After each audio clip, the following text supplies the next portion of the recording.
Shalom. Shalom yang ada di sini, shalom yang ada di rumah. Puji Tuhan, kita bertemu kembali. Tadi ada sedikit gangguan, jadi telat ya. Yang udah pada nungguin, sorry. Karena ada gangguannya tadi, tapi puji Tuhan, Tuhan atur segala perkara, sehingga sudah beres sekarang ya. Kita bisa ya kita serahkan ibadah kita ke dalam tangan Tuhan, supaya tidak ada gangguan lagi, amin. Puji Tuhan, hari ini, hari Jumat Agung, itu adalah hari kematian Tuhan kita Yesus Kristus. Biarlah kita bisa memperingatinya sama-sama di hari ini untuk kita bisa lebih mengerti arti kematian Tuhan dalam kehidupan kita. Karena darahnya yang telah Dia curahkan bagi kita, itu yang membuat kita ada saat ini. Yang melayakkan kita untuk boleh bisa hadir saat ini di hadapan Tuhan dengan tidak lagi ada rasa takut. Ya, kalau dulu orang-orang menghadap Tuhan pada takut semuanya juga takut, tapi takut kita beda. Takut kita adalah takut yang hormat dan bersyukur karena darahnya telah melayakkan kita semua. Puji Tuhan. Ya, kita siapkan hati kita. Semua yang ada di rumah juga, siapapun yang sudah ada di sana standby. Shalom ya semua, satu-satu saya nggak sebutkan. Yuk kita kembali akan menaikkan syukur kita kepada Tuhan. Terpujilah Engkau Tuhan, kami bersyukur Tuhan untuk hari kami tahu Tuhan, hari ini adalah hari peringatan yang Kau berikan bagi kami semua untuk kami boleh mengenang, untuk kami boleh mengingat, untuk kami boleh memperingatikan hari kematian-Mu ya Tuhan kami Yesus Kristus. Engkau yang 2000 tahun yang lalu telah datang menjadi manusia, mati di kayu salib untuk menebus dosa-dosa kami. Dan darah-Mu yang telah Kau curahkan, tubuh-Mu yang telah terpecah, menjadi darah perjanjian baru untuk kami, yang telah memberikan penebusan bagi kami, dan yang darah-Mu juga Tuhan yang telah memperdamaikan kami dengan Bapa di surga, dan darah-Mu juga yang telah membuat kami yang tadinya jauh menjadi dekat, dan menjadi anak-anak-Mu lagi ya Tuhan, dari diri kami yang berdosa, disucikan, dikuduskan oleh darah-Mu Tuhan, dan darah perjanjian itu juga yang menjadikan kami keluarga Allah, milik Allah, menjadi ahli waris yang berhak menerima janji-janji Allah. Dan darah-Mu juga Tuhan yang telah melayakkan kami boleh hadir di tempat ini. Dan hanya anugerah-Mu yang buat kami boleh berdiri saat ini ya Tuhan. Dengan penuh ucapan syukur kepada-Mu. Karena kami bisa menjadi anak-anak-Mu. Kami bisa menjadi keluarga satu tubuh Kristus ya Tuhan. Di atas muka bumi ini. Yang boleh menaikkan syukur kepada-Mu. Oleh karena darah-Mu yang telah tercurah bagi kami. Oh Tuhan, tidak ada yang bisa kami lakukan dan ucapkan Tuhan. Selain ucapan syukur, naikkan puji kepada karena Engkaulah anak domba Allah yang maha tinggi, yang layak menerima segala pujian, layak menerima segala hormat, layak menerima segala glory bagimu Tuhan. Terpujilah Engkau Tuhan. Biarlah saat ini Tuhan dengan hati ucapan syukur ya Tuhan. Kami mau menaikkan syukur kami kepadamu. Dan kami mau berseru dan bersorak bagi Tuhan. Haleluya, haleluya, bagi anak domba Allah. Haleluya, darahnya yang telah menebus dan menguduskan kami. Haleluya, haleluya. Haleluya, haleluya, bagi anak domba. Haleluya, haleluya, darahnya menebusku. Setiap lidah, suku bangsa, semua makhluk penyembah. Berikan hormat, berikan glory, beri pujian bagi anak domba. Ayo katakan sekali lagi, haleluya, haleluya, bagi anak domba. Haleluya, haleluya, darahnya menebusku. Setiap lidah, suku bangsa, semua makhluk penyembah. Berikan glory, berikan hormat, beri pujian bagi anak domba. Ayo kita berdiri teman-teman, kita katakan ya, haleluya, haleluya, bagi anak. Haleluya, haleluya, darahnya menebusku. Amin. Setiap lidah, suku bangsa, semua makhluk penyembah. Memberikan hormat, pujian bagi anak domba. Haleluya, haleluya, haleluya, bagi anak domba. Haleluya, haleluya, darahnya menebusku. Setiap lidah, suku bangsa, semua makhluk menyembah. Berikan glory, bagian bagi anak domba. Berikan glory,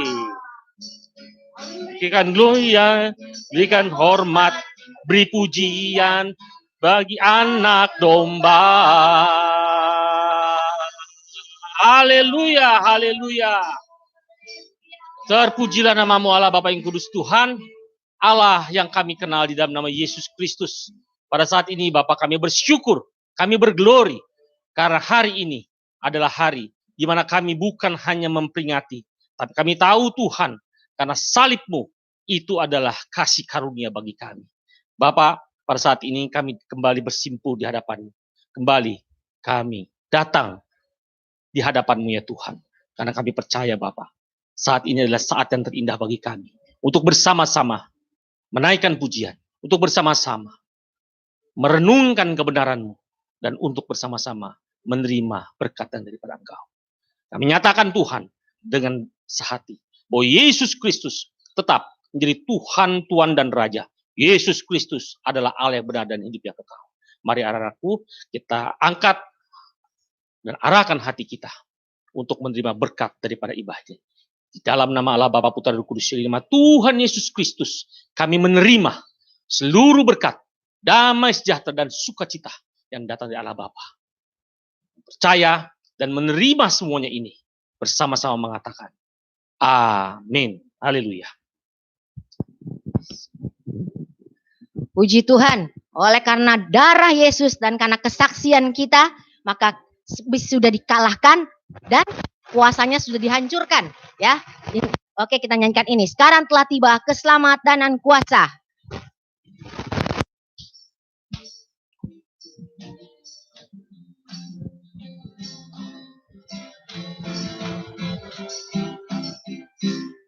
Sekarang telah tiba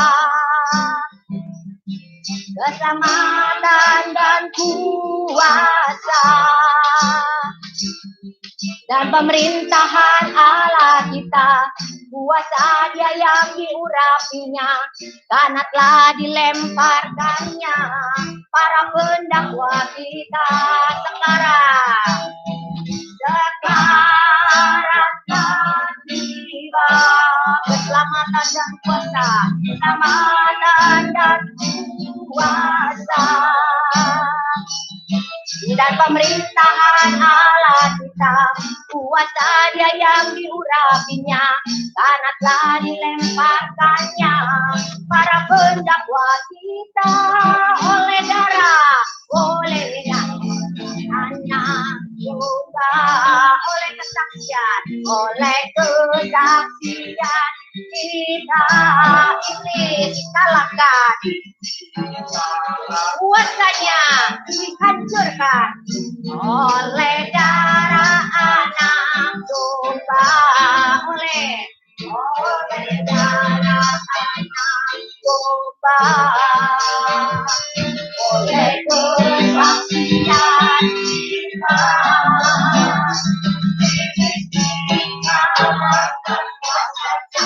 Dihancurkan oleh darah anak domba, iblis dikalahkan, kuasanya dihancurkan oleh darah anak domba. Oleh apa? Oleh darah anak, oleh darah anak, oleh darah anak domba. Haleluya. Puji Tuhan, oleh karena darah anak domba Allah yang maha tinggi, kita sudah diselamatkan. Amin. Karena kita bersuka cita ya. Anak matian Tuhan ini membuat iblis dikalahkan, sudah dihancurkan ya. Oleh karena itu kita katakan, sukacitaku penuh. Sekarang aku mau bermakmur bagimu. Karena aku tahu bahwa darahmu telah menebus kami. Darahmu telah membebaskan kami. Darahmu telah memulihkan kami menjadi baru. Dari ciptaan lama menjadi ciptaan yang baru. Manusia lama menjadi manusia baru. Oke?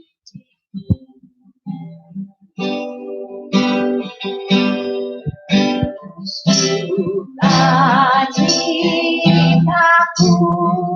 penuh, ku bermasmur bagimu, karena ku tahu ku telah ditebus oleh curahan darahmu. Ku menari bagimu, ku memuji namamu, karena ku tahu ku berkemenangan oleh curahan darahmu. Darahmu Yesus, sucikan aku. Darahmu Yesus, bebaskanku. Darahmu Yesus, sembuhkan aku. Ku dijadikan baru, sukacitaku. Sukacitaku penuh, bermasmur bagimu, karena ku tahu ku telah ditebus curahan darahmu. Ku menari bagimu, ku memuji namamu, karena ku tahu ku berkemenangan oleh curahan darahmu. Darahmu Yesus, darahmu Yesus, sucikan aku. Darahmu Yesus, bebaskanku. Darahmu Yesus, ubahkan aku. Ku dijadikan baru. Darahmu Yesus, sucikan daku. Darahmu Yesus, bebaskanku. Darahmu Yesus, ubahkan daku. Ku dijadikan baru. Ku dijadikan baru. Ku dijadikan baru.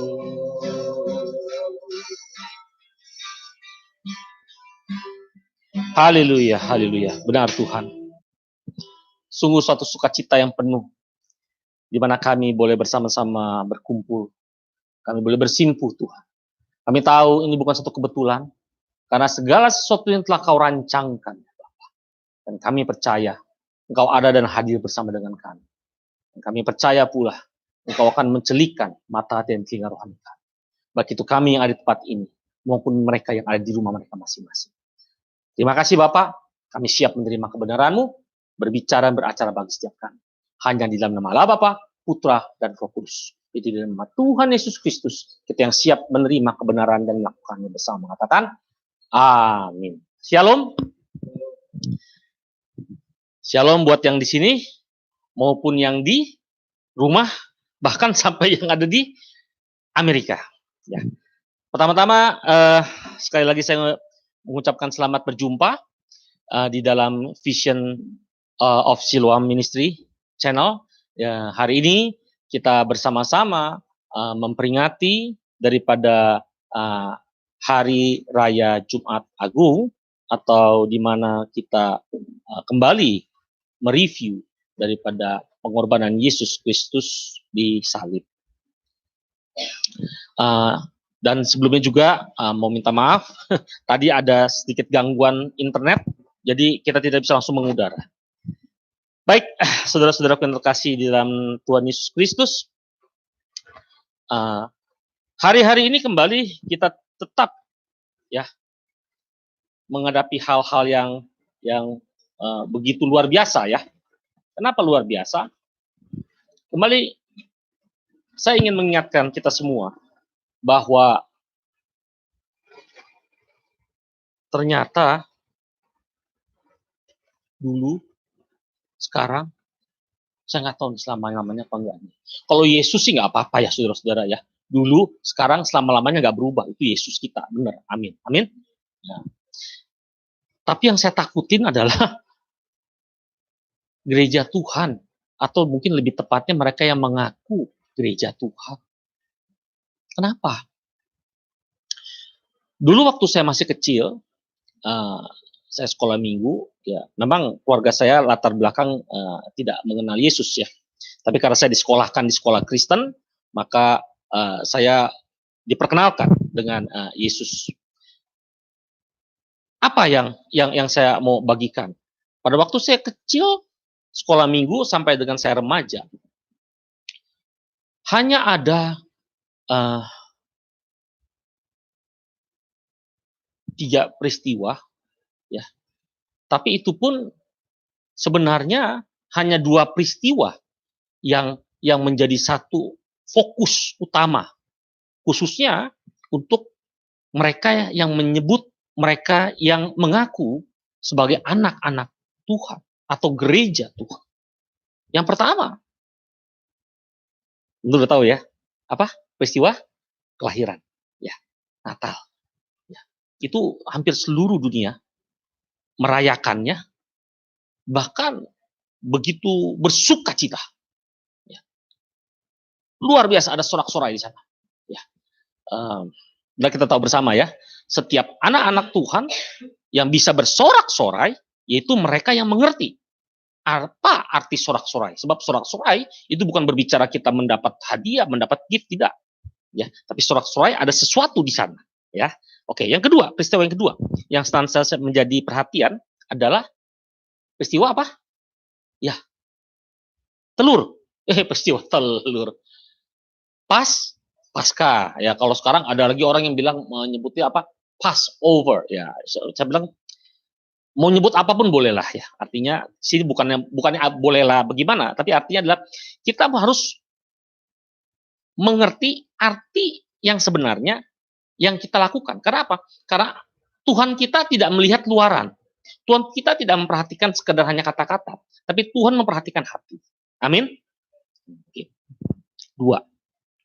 Nah, yang ketiga apa? Jumat. Aduh, ya, harusnya ada berapa? Harusnya ada 4. Ada 4. Ada 4. Apa yang 4? Kenaikan Yesus Kristus. Ya, kenaikan Yesus Kristus ya. Bahkan kalau saya seringkali berbicara dengan anak-anak rohani, justru yang utama harusnya pertama apa? Kenaikan Yesus. Kenaikan Yesus. Karena Yesus kalau tidak naik, Roh Kudus tidak turun. Roh Kudus tidak diutus untuk menjadi apa? Penolong kita, penghibur kita. Ya. Baik lagi. Ya. Jadi kembali lagi, Jumat Agung menjadi sesuatu yang akhirnya makin lama makin mereda. Ya. Dan terlebih lagi, sekarang pada suasana harus dirumahkan. Ya. Harus dirumahkan. Ya, tapi sekali lagi semua Tuhan izinkan. Amin. Ya, oke. Nah, saat ini saya juga mau membagikan ya apa yang harus kita bagikan. Saya rasa kalau kita berbicara soal Jumat Agung, semua orang sudah tahu ya.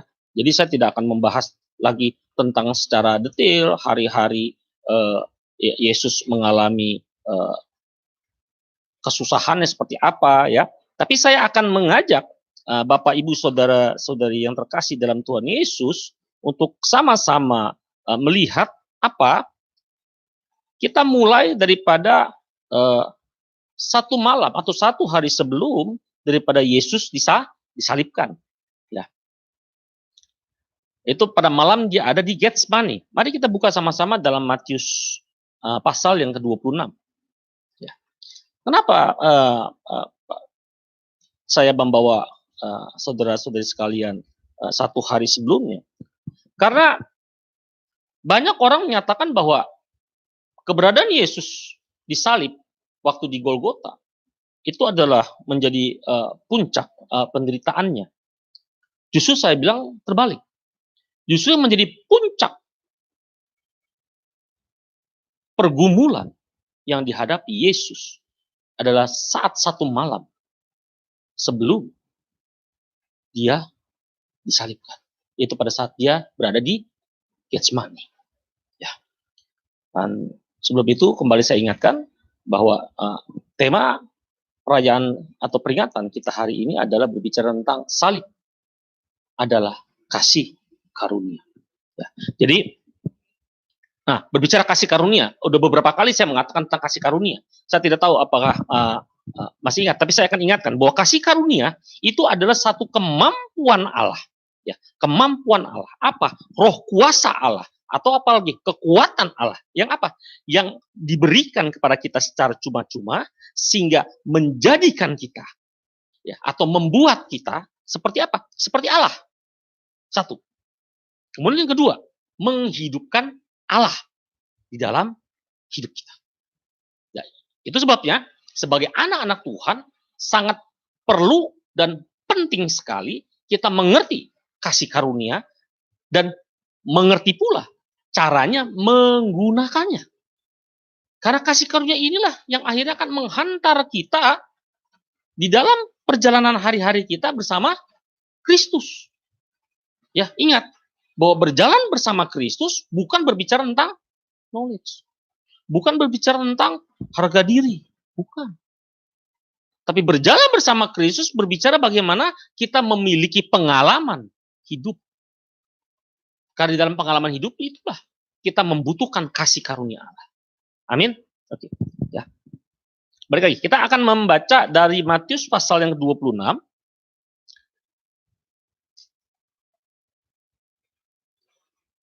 Matius pasal 26, kita baca dari ayat yang ke-36 sampai yang ke-46. Ya. Kira-kira yang di sini bisa bantu baca ya. Suaranya agak keras ya. Oke. Yang pria yang genap, yang wanita yang ganjil. Oke, kita bisa sama-sama. Sudah dapat semuanya? Yang di rumah? Sudah dapat? Oke. Kita mulai. 2, 3. Maka sampailah Yesus bersama-sama muridnya ke suatu tempat yang bernama Getsemani. Lalu ia berkata kepada murid-muridnya, duduklah di sini, sementara aku pergi ke sana untuk berdoa. 37.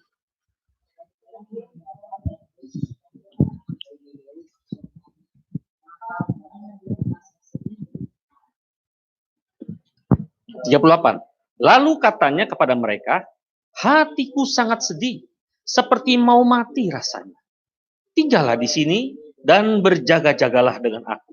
39.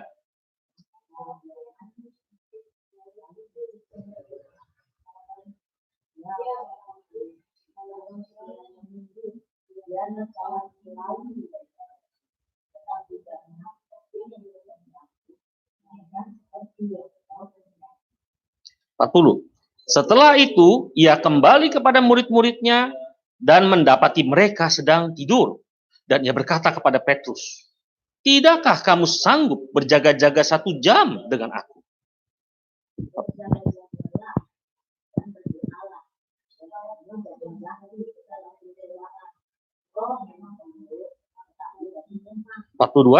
Lalu ia pergi untuk kedua kalinya dan berdoa, katanya, ya Bapakku, jikalau cawan ini tidak mungkin lalu, kecuali apabila aku meminumnya, jadilah kehendak-Mu. 43.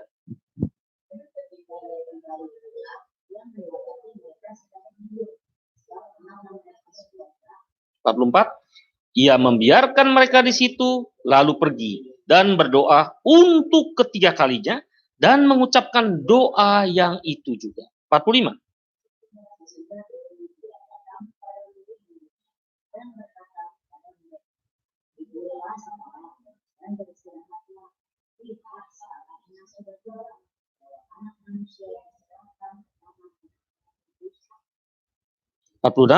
Bangunlah, marilah kita pergi, dia yang menyerahkan aku sudah dekat. Haleluya. Kita akan membuka natsnya di 1 Petrus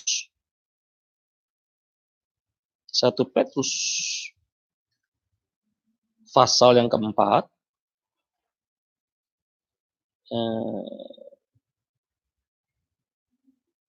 Sorry. 1 Petrus pasal yang kedua.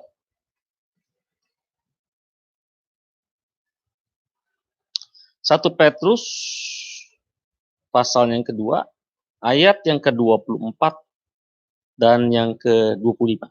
Saya akan bacakan. Sudah dapat semua ya?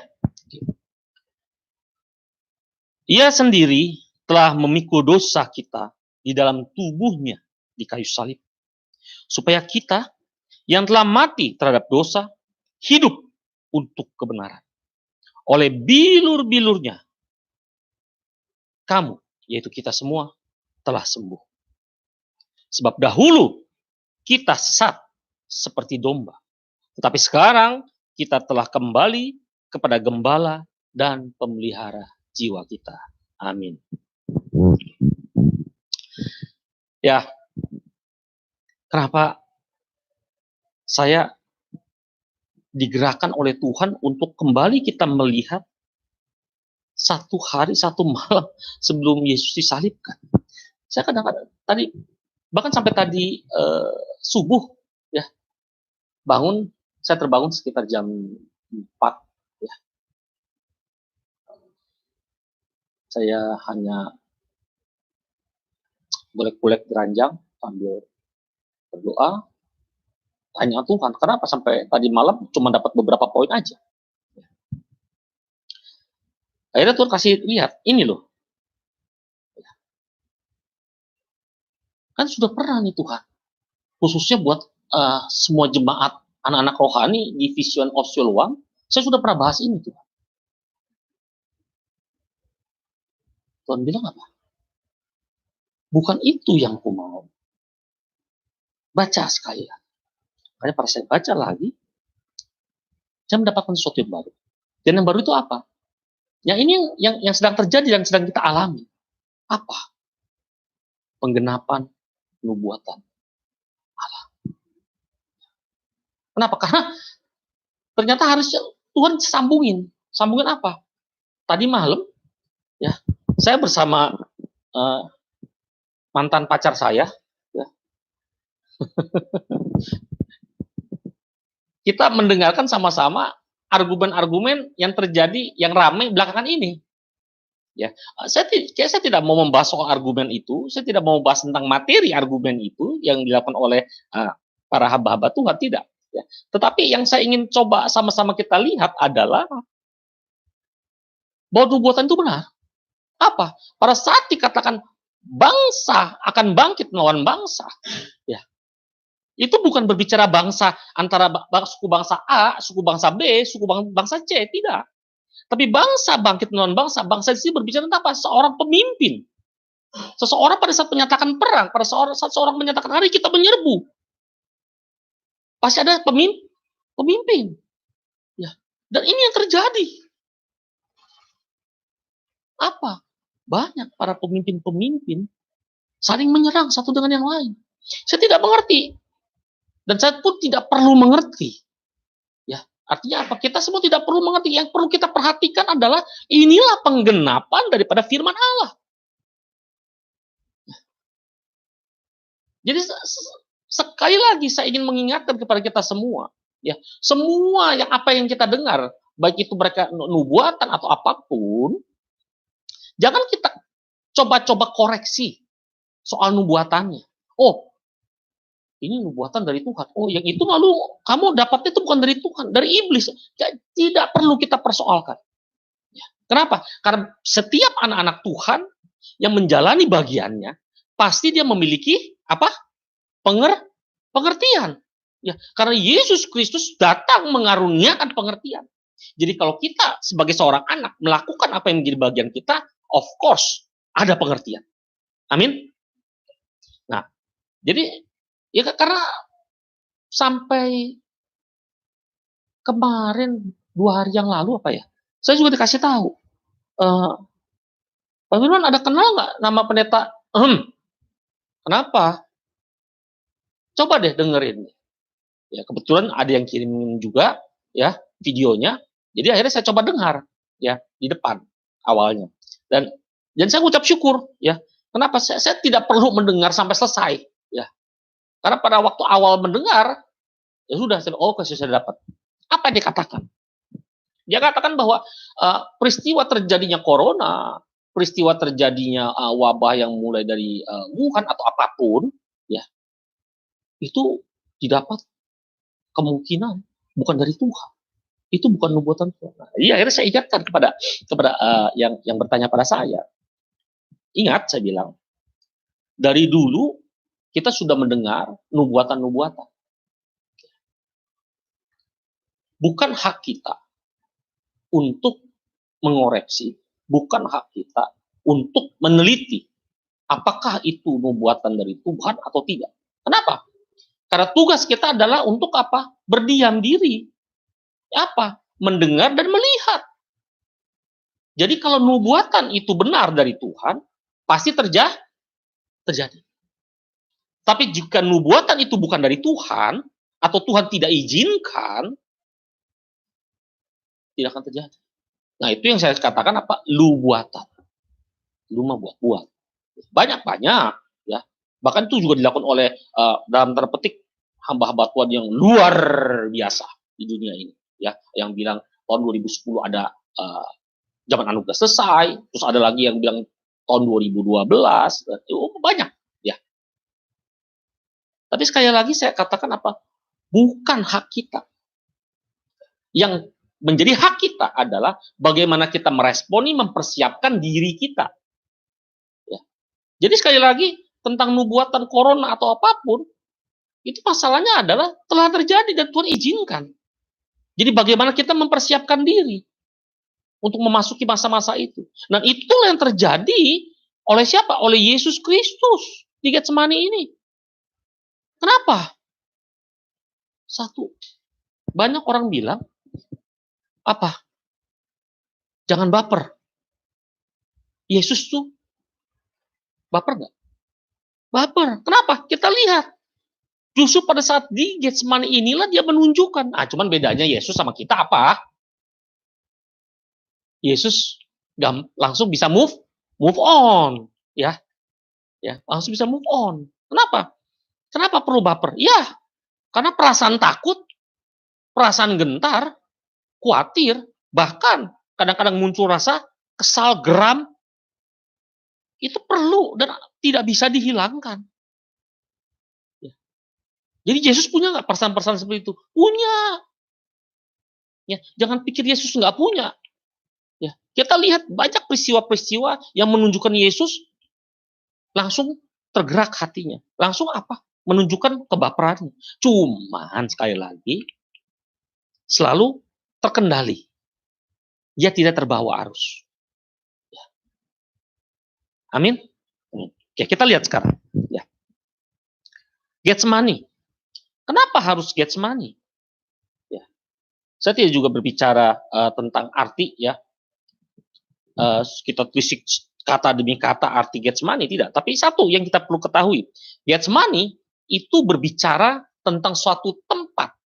Ya, kita diperkenalkan sebagai taman. Ya, tetapi itu pada waktu sebelum menjadi taman itu adalah suatu tempat. Tempat apa? Tempat penghilangan, tempat pemerasan atau pembuatan minyak. Ya, itulah Getsemani. Ya. Jadi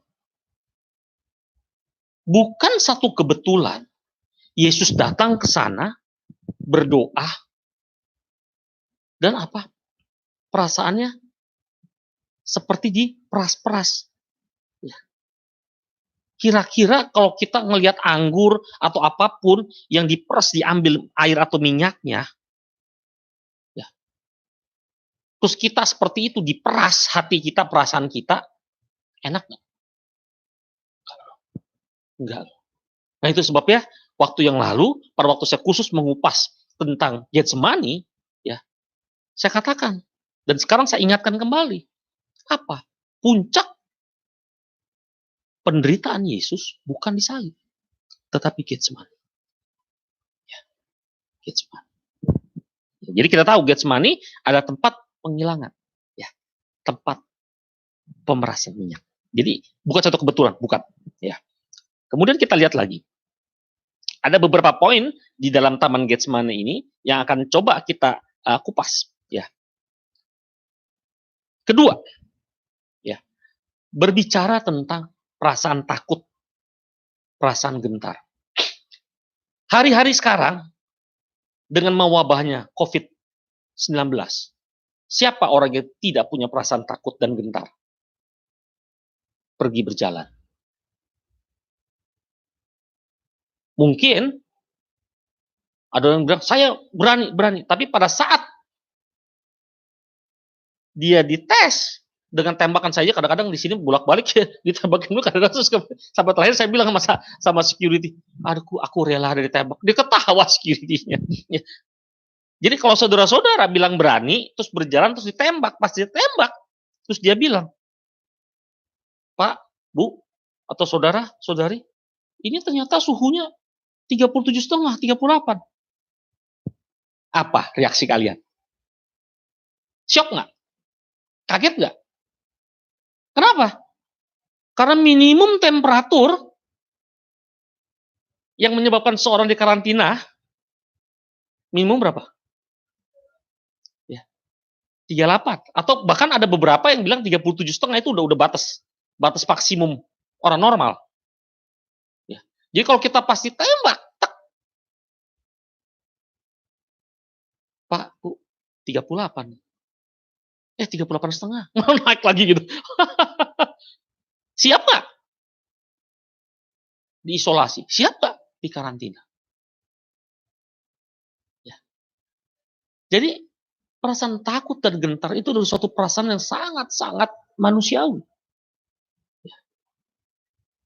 Kenapa manusiawi? Ingat Amsal 9 ayat 10. Apa? Ayo, masih ingat nggak Amsal 9 ayat 10? Ayo, coba kita lihat sama-sama. Amsal 9 ayat 10 apa?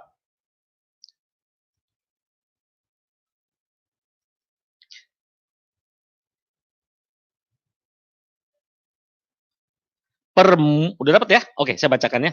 Firman Tuhan. Permulaan hikmat adalah takut akan Tuhan dan mengenal Yang Maha Kudus adalah pengertian. Jadi Amsal dari sudah mengingat kita bahwa perasaan takut tuh perlu. Iya benar sih permulaan. Perlu ya. Kenapa? Karena kalau orang nggak takut, dia tidak akan taat. Amin. Jadi Allah tahu nggak? Tahu. Allah sangat tahu sekali. Gitu loh. Kalau manusia itu, kalau tidak dikasih perasaan takut, susah diatur. Amin. Susah diatur. Tapi lantas, apakah dengan demikian, Yesus kita susah diatur? Enggak ya. Sekali lagi tidak. Ya. Yesus kita bukan contoh manusia yang susah diatur, tidak. Tetapi perasaan takut yang ditunjukkan oleh Yesus ini justru untuk memperlihatkan apa? Bahwa aku ini manusia juga biasa. Gitu. Yesus juga manusia. Waduh, rocker dong ini. Itu Yesus bukan rocker ya. Walaupun rambutnya juga gondrong waktu dulu ya. Oke, kita balik lagi kemari ya. Jadi pada saat kita mengerti bahwa perasaan takut dan gentar itu justru perlu, ya, bukan berarti terus kita nggak perlu kemana-mana, terus kita takut kemana-mana, enggak. Tapi justru kita diajar untuk apa? Untuk mengendalikannya. Ingat, ya, di awal tadi dikatakan apa? Kasih karunia. Jadi kasih karunia itu harus kita pakai, harus kita gunakan untuk apa? Untuk mengendalikan perasaan takut dan gentar ini. Caranya bagaimana? Yesus mengatakan apa? Marilah kalian apa? Yang letih, lesu, dan beban berat. Ngapain? Datang kepada Yesus, bukan jalan-jalan ke mall, bukan belanja, udah dilarang pergi-pergi, ini masih tetap keluyuran karena nggak punya kepentingan.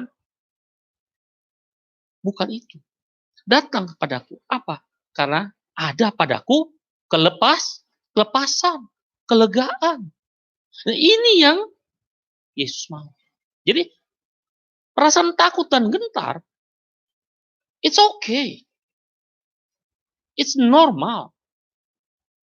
Yang tidak normal adalah mereka yang tidak dapat mengendalikan. Kenapa? Ya sekali lagi, itu yang akan menunjukkan ciri-ciri apakah orang tersebut seorang anak atau bukan. Yesus menunjukkan itu. Bahwa dia adalah anak tunggal Bapa. Dia punya perasaan takut, yes. Dia punya, yeah. Tapi dia serahkan itu kepada Bapa. Kenapa? Kita lihat di ayatnya yang keberapa tadi? Ayat yang ke-42. Jelas dikatakan apa? Ia pergi untuk kedua kalinya. Ya, berarti berapa kali Yesus sudah berdoa? Sudah 2 kali. Ya. Ya Bapakku, jikalau cawan ini tidak mungkin lalu, kecuali apabila aku meminum, jadilah kehendak. Bahkan perkataan doa ini, Yesus bukan cuma berdoa 2 kali loh. Berapa kali? 3 kali. Jadi bayangkan bagaimana perasaan Yesus begitu takut, begitu gentar menghadapi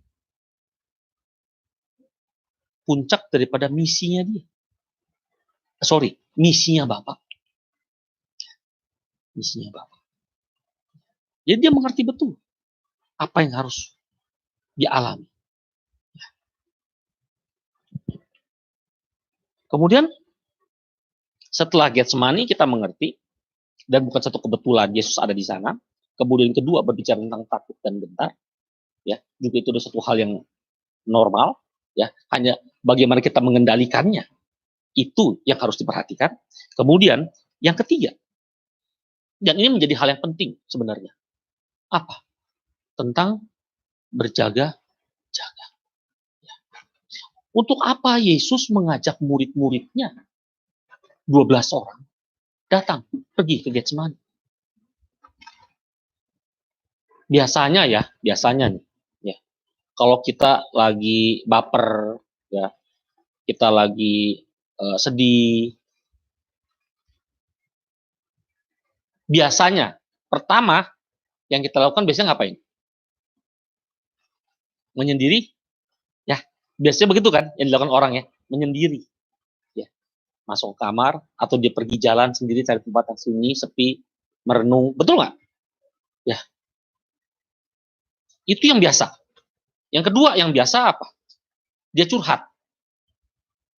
Curhatnya bisa apa? Curhat bisa melalui buku. Ya. Kalau dulu buku nih, sorry ini ya. Jadi ketahuan dong kita orang dulu ya. Dulu pakai diary ya. Kalau sekarang saya rasa orang udah gak punya diary kali ya. Karena udah punyanya apa? Instagram, Twitter ya. Makanya hati-hati loh ya. Mendingan zaman dulu loh pakai diary. Kenapa? Kamu mau nulis segala macam yang macam-macam pun orang nggak tahu ya.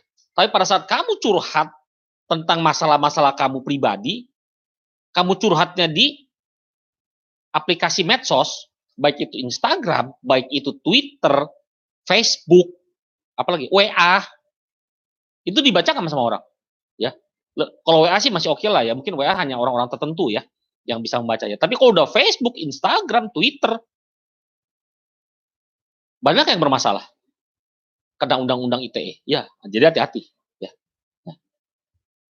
Tapi Yesus tidak loh. Pada saat dia baper, harusnya kan lebih enak dia lenggang kangkung ya. Jalan sendirian aja ke Getsemani. Betul nggak? Ya kan? Udah, diajak murid-murid. Ya. Ayat 36. Maka sampailah Yesus bersama-sama murid-muridnya ke suatu tempat yang bernama Getsemani. Jadi, buat apa Yesus ajak orang segitu banyak? Nah, ini yang seringkali luput. Ya, luput. Luput dari pemahaman.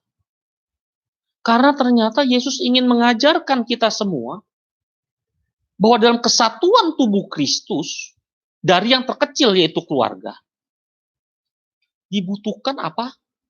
Saling melengkapi, saling menjaga. Ya. Jadi bukan cuma iklan keluarga berencana, ada suami siaga. Ya. Tetapi dalam keluarga Yesus pun, keluarga rohani pun, kita harus siaga, berjaga-jaga. Ya. Jadi Yesus ternyata mengajak ke-12 muridnya, itu mengajak mereka untuk saling berjaga. Ya, kalau kita lihat Yesus bikin 2 ring loh, ya kan? Sampai duduk sini, ya, berjaga-jaga. Terus dibikin ring yang berikutnya, yang paling dekat. Diajak tiga orang, gak semuanya diajak sama dia. Ya, 3 orang. Nah, saya nggak mau bahas, ya, kenapa cuma 3 orang diajak? Kenapa nggak 1 orang? Kenapa nggak 2 orang? Ya nggak. Tapi di sini saya mau lihat, saya mau ajak kita bersama-sama lihat apa? Yesus ada tahapan. Yesus punya rencana. Diajak 3 orang lagi. Masuk lebih dekat lagi, lebih ke dalam lagi. Diajak doa di sana. Enggak. Disuruh ngapain? Berjaga-jaga lagi. Jaga-jaga. Setelah itu, Yesus maju lebih dalam lagi. Dan dia sujud. Dia berdoa. Ya. Jadi sekali lagi, masa-masa terjadinya COVID, masa-masa tahun 2020, jadi kalau banyak orang mengatakan dalam masa-masa penampilan akhir bagi gereja Tuhan, atau ada yang juga mengatakan masa-masa kesuraman yang luar biasa atau apapun, itu seharusnya membuat kita sebagai anak-anak Tuhan semakin apa? Berjaga-jaga. Apalagi sekarang jelas nih. Ya. Jelasnya apa? Ternyata pemerintah seluruh dunia pun mendukung. Untuk apa? Masing-masing berdiam di rumah. Masing-masing berdiam di rumah. Kenapa? Waktu kemarin, waktu saya pelayanan dengan salah satu seorang lansia, ya, saya katakan apa? Peristiwa COVID-19 atau corona ini bukan satu kebetulan. Bahkan juga kepada beberapa anak-anak rohani saya katakan selalu bukan kebetulan. Kenapa? Sebenarnya Tuhan Allah kita ingin menunjukkan kepada siapa? Kepada seluruh manusia. Kepada seluruh manusia. Ya. Kepada seluruh manusia apa? Bahwa peristiwa ini ya adalah untuk menunjukkan kepada dunia bahwa Allah lah yang memegang kendali. Allah yang memegang pengaturan hidup. Kenapa? Baik itu untuk manusia yang percaya, yaitu anak-anak Tuhan, atau mereka yang tidak percaya. Atau dengan kata lain, kamu percaya, kamu tidak, kamu sadar, kamu tidak, kamu mau, kamu nggak mau, saya tunjukkan saya yang kendali. Karena kalau kita lihat, hampir whole world, hampir seluruh dunia merasakan dampak daripada apa? Corona ini.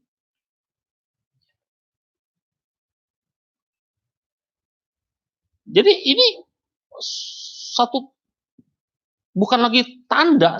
Sebenarnya kalau orang bilang ini bukan tanda dari Tuhan, haleluya. Ada salah sahabat Tuhan bilang apa? Perlu dibaptis sekali lagi orang itu. Ya. Dicelepin lamaan katanya. Berapa?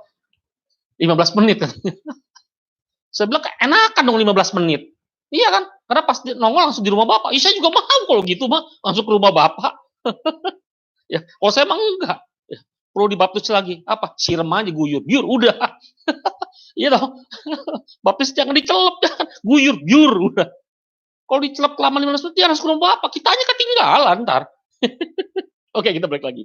Ya, jadi sekali lagi, ya, berjaga-jaga ini adalah satu bagian sangat penting. Lantas kita berjaga-jaga ngapain? Siskamling, ronda, keliling, kan nggak boleh. Nah, berjaga-jaga di sini yang Yesus tunjukkan kepada para murid di Getsemani berbicara tentang apa?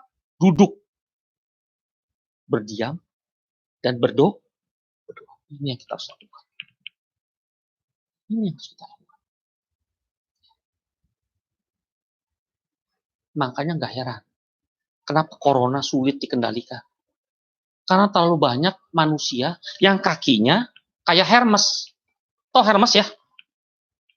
Itu dewanya orang Yunani itu. Ya. Dia dewa yang paling gak pernah capek. Kenapa? Kakinya ada sayap.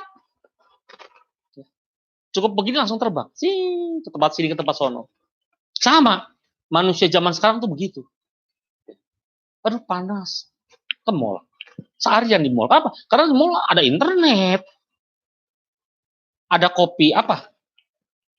Ini kalau sebut kan sponsor kan? Ya, segala macam ada di sana ya. Ya. Cukup dengan membeli 1 gelas kopi, duduk, bisa berapa jam? Bisa seharian tuh katanya. Berarti ada pengalaman juga di sini ya. Internet dapat. Ya. Buat yang jomblo-jomblo, bisa dapat juga. Cantelan. Atau melihat yang indah-indah. Nah, ya, tapi saya ngajak seperti itu ya. Jadi tapi ini sekali yang kita perlu perhatikan adalah apa? Bahwa berjaga-jaga ini yang dimaksud oleh Yesus adalah bagaimana kita berdiam dan berdoa. Jadi berjaga-jaga bukan berarti terus kita keliling-keliling, tidak. Ya. Berjaga-jaga di sini berbicara tentang bagaimana kita berdiam diri dan kita melakukan apa yang bagian kita. Salah satunya apa? Berdoa. Kita lihat dalam ayatnya yang ke-38, Yesus jelas melakukan curhat. Ya. Apa? Dikatakan apa? Hatiku sangat sedih. Seperti mau mati rasanya. Ya, berarti galaunya luar biasa ya. Yesus ya. Jadi kalau dibilang baper nggak salah toh. Ya, oke. Ya. Lanjutnya apa? Tinggallah di sini dan berjaga-jagalah dengan aku.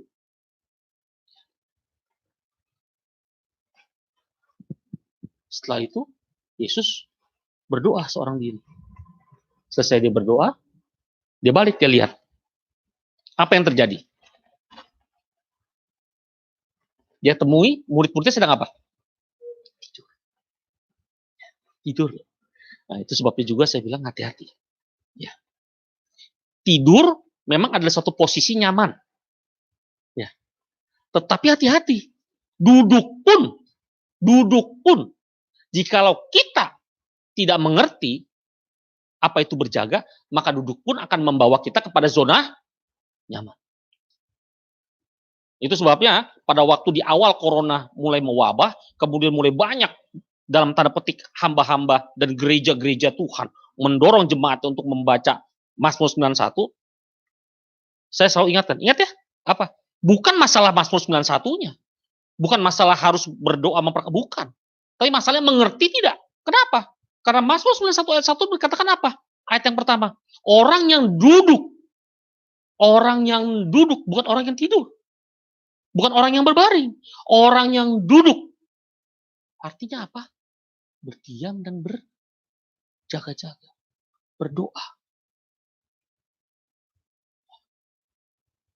Itu banyak orang nggak ngerti.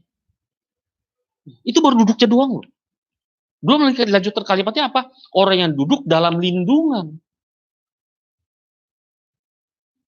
Emang bisa sembarangan orang masuk duduk dalam lindungan Allah yang maha tinggi?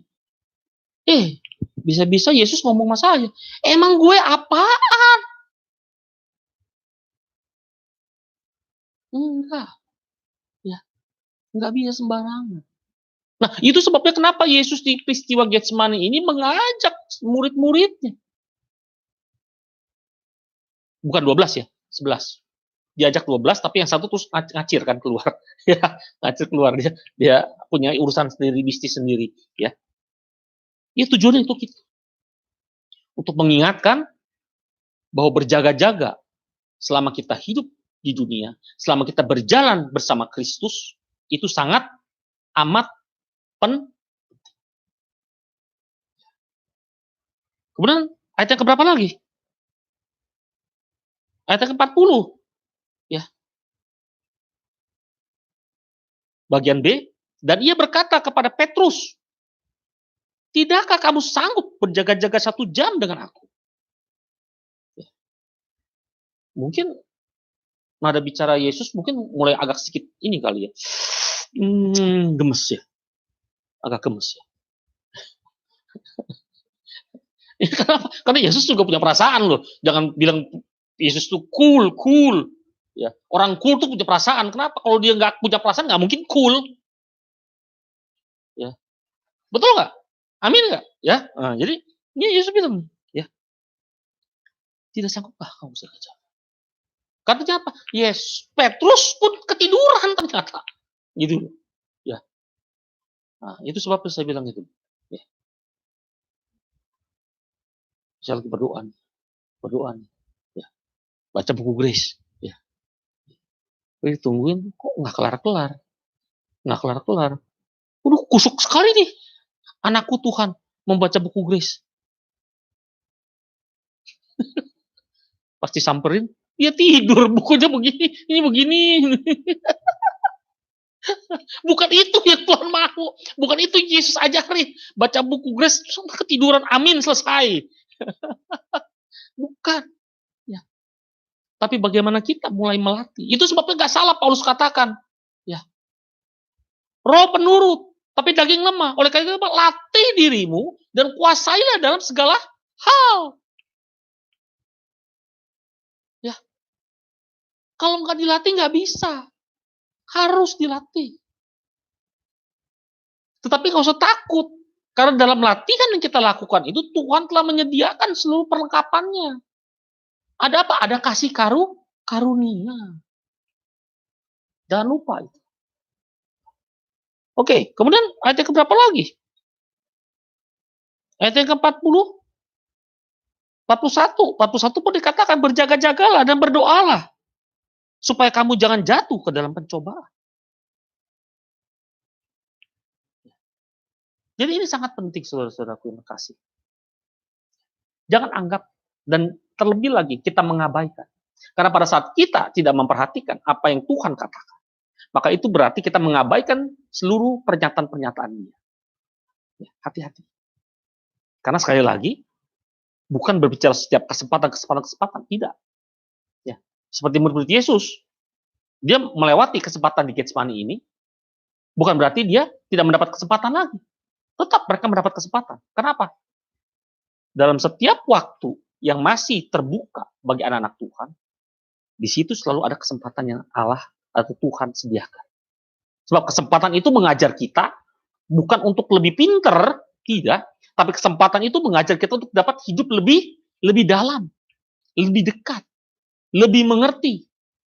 Itu sebabnya nggak usah heran kalau Yesus dari awal dia memulai, mungkin saya nggak bisa katakan memulai pelayanan ya, memulai hidup dia. Kenapa? Waktu di usia 12 tahun, waktu dia hilang adanya di bait Allah, dia bilangnya apa sama ibunya? Mami, ini rumah bapakku. Artinya apa? Dia sudah menunjukkan bahwa dia mengerti bahwa dia dengan Bapa adalah satu. Jesus and us is one. Itu yang Yesus mau. Ya. Pada saat kita mengerti, maka kita tahu apa yang menjadi rencana Dia. Amin. Oke. Kemudian yang poin yang ke berapa? Yang keempat. Ya, nggak usah takut ya. Kita akan berlangsung sampai jam 1. Enggak sampai jam 1 ya. Atau perjamuannya gimana ntar. Oke. Yang poin yang keempat ya. Yang pertama tadi berbicara arti dari Getsemani ya, bukan satu kebetulan ada di sana. Kemudian yang kedua berbicara tentang takut dan gentar, itu berbicara tentang perasaan di jiwa yang tidak pernah dihilangkan oleh Allah ya. Kemudian yang ketiga, poin berbicara tentang berjaga-jaga. Apa? Arti kita berdiam dan berdoa ya. Yang keempat, berbicara tentang apa? Kuatkan dan teguhkan hati. Ya.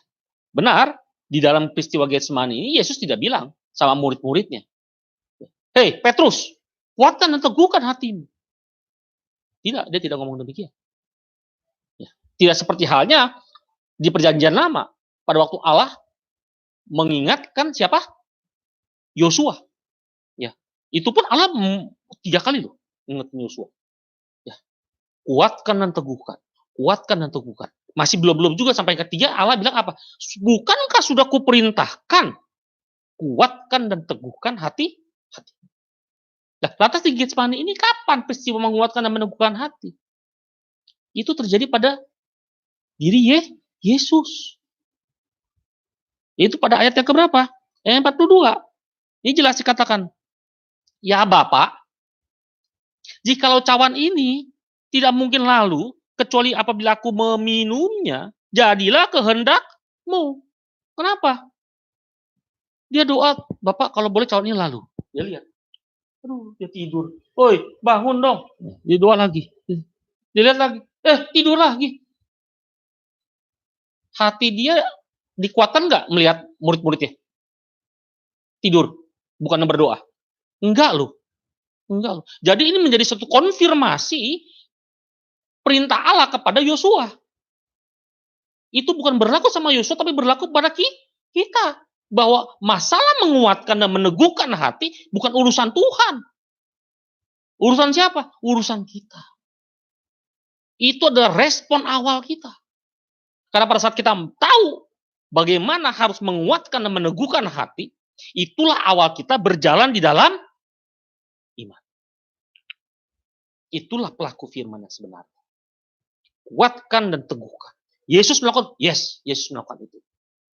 Di tengah kegalauan hati dia, ya, di ayat awal dikatakan dia seperti mau mati, dia membawa murid-muridnya tujuannya untuk mendukung dia di dalam doa, ya.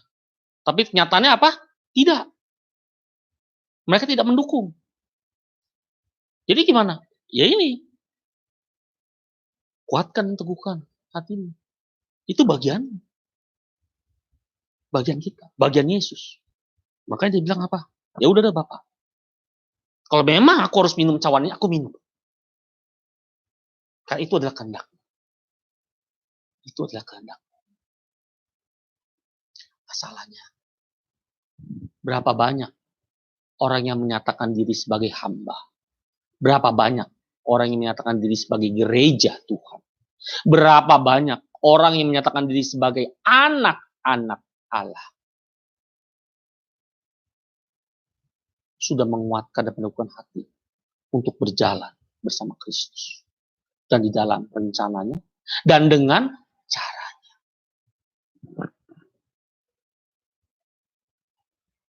Peristiwa Getsemani menunjukkan itu semua kepada kita. Supaya apa? Supaya mata, bukan mata jasmani saja, tapi mata batin kita melihat apa yang Yesus lakukan buat kita. Ya jujurnya kan dia tidak perlu seperti ini. Tapi sekali lagi, hanya kasih karunia. Ya. Jadi, ingat, dalam kita menghadapi situasi apapun dalam hidup kita, baik itu kalian yang sudah bekerja, kalian yang berumah tangga, kalian yang masih kuliah atau masih sekolah, kalau sekarang dirumahkan, bekerja di rumah, ya rumah tangga memang di rumah ya, belajar di rumah, ya kerja di rumah, kuatkan dan teguhkan hatimu, ya bukan terus langsung santai aja dah gue deh, main game, nonton Tolyongto, ya saya berapa banyak dikirimin tuh, ya seri Tolyongto lah, seri memanah burung dara, bukan burung dara ya apa Burung Raja Wali, ya, ya. Terus belum lagi film-film Korea, ya. Bukan nggak boleh, boleh. Firman Tuhan nggak bilang kok nggak boleh, nggak ya, ya. Jadi ingat ya, apa? Dua kan? Apa? Ayo, masih ingat nggak? Dua yang kita lakukan. Bukan soal boleh nggak boleh. Pertama, bermanfaat. Bermanfaat nggak? Gitu. Yang kedua, membangun apa? Tembok ratapan. Apa? Membangun apa? Membangun ibadah. Bermanfaat artinya akan jadi batu sandungan atau enggak? Yang kedua, membangun iman enggak? Ya, artinya kalau memang kita perlu untuk refreshing, ya udah nggak dilarang, nggak dilarang kok. Ya, boleh mau refreshing. Ya. Tapi jangan sampai itu menjadi sesuatu yang mengikat. Amin. Amin. Oke, saya nggak terusin, ntar jadi panjang lagi ya. Oke, jadi lagi jam 2 lagi yang kita sebelum 1 ya. Oke, poin yang berikutnya, setelah kuatkan dan teguhkan hati, apa lagi yang terjadi di Getsemani ini? Hah? Itu poin yang keberapa? 1, 2, 3, 4, yang kelima. Ya, nggak usah takut, kita masih ada 20 poin. Ya, nyengir semuanya. Poin yang kelima, ya, yang terakhir. Apa di dalam peristiwa Getsemani ini kita harus perhatikan? Nyatakan apa? Tuhan. Nyatakan Tuhan dalam hidup kita. Ya. Pada waktu Yesus berkata, bangunlah, marilah kita pergi. Dia yang menyerahkan aku sudah dekat. Ini adalah satu pernyataan yang indah. Bahwa Yesus tahu, walaupun dia anak Allah, walaupun dia memegang otoritas tertinggi, tapi dia tahu hidupnya diatur oleh Bapa. Dia nyatakan Kristus di dalam hidupmu, di dalam hidup kita. Dengan apa caranya? Dia mengucap syukur dalam segala hal, menyeru nama Yesus. Yang ketiga, perkatakan firman-Nya. Ya, dalam hal ini bagi saudara-saudara yang sudah menerima dan sudah memiliki buku Grace bisa memperkatakan. Ya. Ini dilakukan oleh Yesus. Tapi kan belum ada buku Grace waktu itu. Iya, memang belum, ya. Tapi Yesus sudah menyatakan di dalam segala perilaku dan perkataannya. Apa? Aku datang karena aku diutus oleh Bapa. Aku mengerjakan pekerjaan yang dilakukan oleh Bapa. Semuanya serba Bapa. Artinya apa? Ada satu kesatuan di sana yang tidak terpisah. Unity, bukan uniform. Unity. Ya. Jadi sebabnya saya selalu ingatkan, yang Tuhan mau, yang Allah kita mau, yang Bapa kita mau adalah menjadi satu. Bukan bersatu. Kalau bersatu bisa dibubarin. Ya. Bersatu kita teguh. Bercerai. Jangan salah ya. Yang dia mau adalah menjadi satu. Karena itu berarti tidak terpisah. Itulah juga yang menjadi dasar prinsip yang pertama. Allah ingin tinggal di dalam, karena Allah kita adalah Allah roh. Roh hanya bisa bersatu dengan. Amin. Ya, jadi sekali lagi saya mengingatkan bahwa ternyata dari peristiwa Getsemani ini, ya, yang membawa Yesus kepada salib, bukan berbicara tentang penderitaan. Ya, saya tidak menutup mata bahwa Yesus harus menderita, ya, pada waktu disalibkan, ya, dicambuk, ya, dilukai, tidak. Ya. Tetapi ada satu hal yang perlu kita perhatikan adalah apa? Kelima poin ini. Bahwa kelima poin ini, Getsemani, perasaan takut dan gentar, berjaga-jaga, berdiam dan berdoa, menguatkan dan meneguhkan hati kita, serta menyatakan Yesus hidup dalam hidup kita. Itu adalah kasih karunia. Jadi pada saat itu, membawa Yesus, peristiwa-peristiwa ini membawa Yesus kepada salib di Golgota, itulah kasih karunia sesungguhnya yang diberikan oleh Bapa kepada kita sebagai manusia. Amin. Kita akan masuk ke dalam perjamuan kudus. Masing-masing mempersiapkan diri, mempersiapkan air anggur dan roti. Haleluya. Kasih Tuhan. Bentar ya. Sambil menunggu, yang di rumah juga mempersiapkan ya, roti dan anggur. Roti jangan roti itu Holland Bakery ya. Bukan apa-apa, ngunyahnya kelamaan ntar. Ntar anggurnya perlunya 1 botol lagi, bahaya ya. Oke.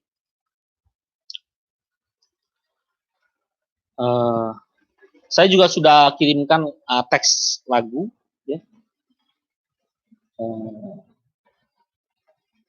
Yang cantum di grup, ada di grup.